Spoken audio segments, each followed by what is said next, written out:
Yes, we're going to the fourth step, and this is my favorite step actually, because you go and hire a product designer. And there's a great website, Upwork.com, and on this website you can find several freelancers. It's not limited to product designers, but there are several high quality product designers that you can hire there.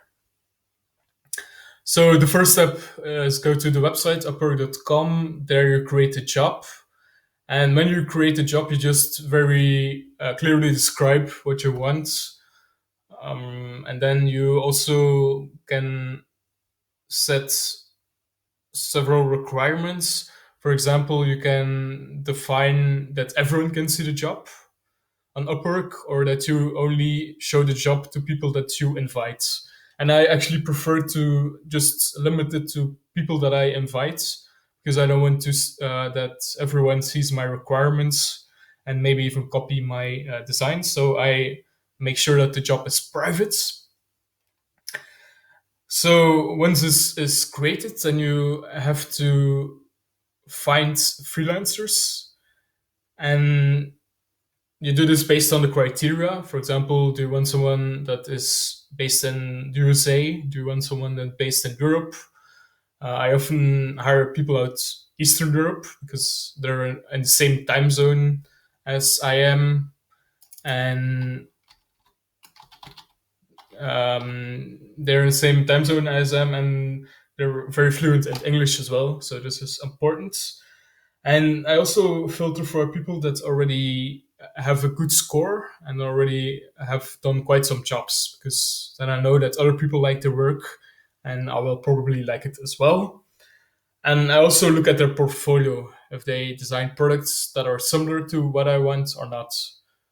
For example, if it's a product designer that only created plastic and never anything in fabric, I'm probably not going to hire him or her, because he or she probably doesn't know what fabrics are available and how to use them. So once this is done, you can select the designers that you like and invite them for interview. You can just ask some questions to them. For example, do you have experience with these materials? Do you have any idea based on the things I'm describing, and so on? And something that's also very important is defining the budget. Are you going to work on hourly basis, or are you going to work on a project basis?